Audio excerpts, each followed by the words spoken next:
March 1ஆம் தேதி மதுரைக்கு வருகை தரும் பிரதமர் மோடி திருப்பரங்குன்றம் முருகப்பெருமான் கோவிலில் சாமி தரிசனம் செய்ய உள்ளார். மார்ச் 1ஆம் தேதி புதுச்சேரியில் நடைபெறும் நிகழ்ச்சியை முடித்துவிட்டு மாலை 3 மணிக்கு மேல்மதுரை வருகை தரும் பிரதமர் மோடி மதுரை விமான நிலைய வளாகத்தில் நடைபெறும் அரசு விழாவில் பங்கேற்க உள்ளார். அப்போது தமிழ்நாடு கேரளத்தை இணைக்கும் திருமங்கலம் கொல்லம் தேசிய நெடுஞ்சாலையை திறந்து வைக்கும் பிரதமர் மோடி மதுரை விமான நிலைய விரிவாக்கத்தின் ஒரு பகுதியான வான் கட்டுப்பாட்டு அறை கட்டடத்தையும் திறந்து வைக்க உள்ளார். அதனைத் தொடர்ந்து திருப்பரங்குன்றம் கோவிலில் சாமி தரிசனம் செய்த பின் மதுரை மண்டேலா நகரில் நடைபெறும் பிரம்மாண்ட பொதுக்கூட்டத்திலும் பிரதமர் மோடி பங்கேற்க உள்ளார். இதில் எடப்பாடி பழனிசாமி, டிடிவி தினகரன், அன்புமணி ராமதாஸ், ஜி.கே. வாசன், ஐஜேகே நிறுவனர் பாரிவேந்தர், ஜான் பாண்டியன் உள்ளிட்ட கூட்டணி கட்சித் தலைவர்களும் பங்கேற்க உள்ளனர். இதனால் பொதுக்கூட்டத்தில் நிகழ்ச்சிக்கான ஏற்பாடு பணிகள் மும்முரமாக நடைபெற்று வருவதுடன் 5 வெடிகுண்டு தடுப்பு நிபுணர் குழு வரவழைக்கப்பட்டு மோப்பநாய் உதவியுடன் தீவிர சோதனை நடத்தப்பட்டது.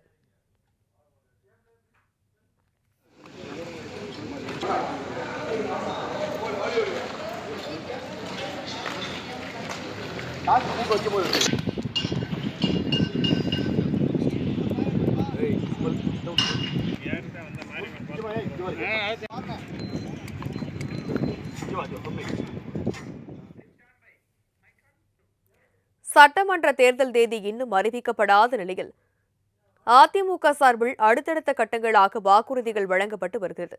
இதுவரை அறிவித்துள்ள வாக்குறுதிகளில் இடம்பெற்ற முக்கிய அம்சங்களை பார்க்கலாம்.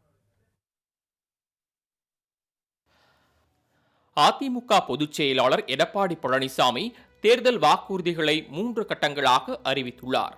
எம்ஜிஆர் பிறந்த நாளான ஜனவரி 17ஆம் தேதி முதற்கட்ட தேர்தல் அறிக்கையை வெளியிட்டார்.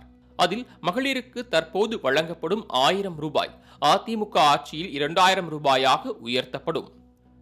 மகளிரை போல ஆண்களுக்கும் அரசு பேருந்துகளில் இலவச பயணம். விபிஜி ராம்ஜி திட்டத்தில் 125 நாட்கள் வேலைவாய்ப்பு திட்டம் என்பது 150 நாட்களாக மாற்ற நடவடிக்கை எடுக்கப்படும். அம்மா இருசக்கர வாகன திட்டத்தில் 5 லட்சம் மகளிருக்கு தலா 25,000 ரூபாய் மானியம் வழங்கப்படும். கிராமப்புறங்களில் வீடுகள் இல்லாதோருக்கு அம்மா இல்லம் திட்டத்தின் மூலம் அரசு சார்பில் இடம் வாங்கி வீடுகள் கட்டப்படும். நகர்ப்புறங்களில் வீடுகள் இல்லாதோருக்கு அடுக்குமாடி குடியிருப்புகளில் வீடு ஒதுக்கப்படும்.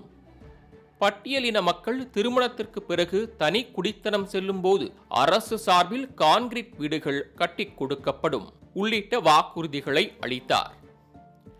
இதனைத் தொடர்ந்து பிப்ரவரி 4ஆம் தேதி 2ஆம் கட்ட வாக்குறுதிகளை அளித்தார். அதில் முதியோர்கள், கைம்பெண்கள், கணவனால் கைவிடப்பட்டவர்கள், 3ஆம் பாலினத்தவர்களுக்கு சமூக பாதுகாப்பு ஓய்வூதியம் 1200 ரூபாயிலிருந்து 2000 ரூபாயாக உயர்த்தப்படும். மாணவர்கள் பெற்றோர் நலன் காக்கும் வகையில் வங்கிகளில் பெற்ற கல்வி கடன்கள் தள்ளுபடி செய்யப்படும். குடும்ப அட்டைதாரர்களுக்கு ஆண்டுக்கு 3 கேஸ் சிலிண்டர்கள் இலவசம்.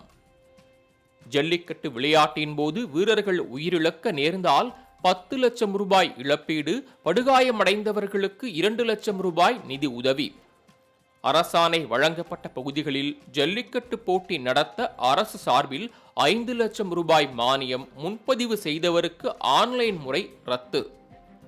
கிறிஸ்தவ இஸ்லாமிய சிறுபான்மை வகுப்பை சேர்ந்த மகளிருக்கு சுயதொழில் தொடங்க வட்டியில்லா கடன்.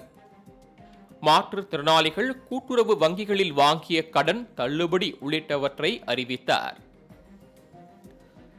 இதனையடுத்து ஜெயலலிதா பிறந்த நாளை முன்னிட்டு 3ஆம் கட்ட தேர்தல் வாக்குறுதிகளை அறிவித்தார்.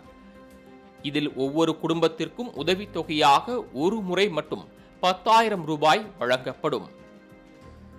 வேலைவாய்ப்பு அலுவலகத்தில் பதிவு செய்து காத்திருக்கும் பட்டதாரி இளைஞர்களுக்கு மாதந்தோறும் 2,000, +2 முடித்த மாணவர்களுக்கு 1000 ரூபாய் உதவித்தொகை வழங்கப்படும்.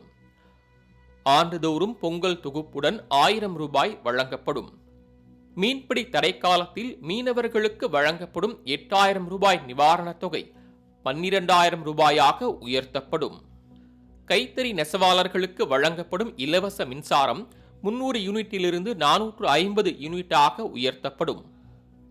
விசைத்தறி நெசவாளர்களுக்கு வழங்கப்படும் இலவச மின்சாரம் 1000 யூனிட்டிலிருந்து 1400 யூனிட்டாக உயர்த்தப்படும்.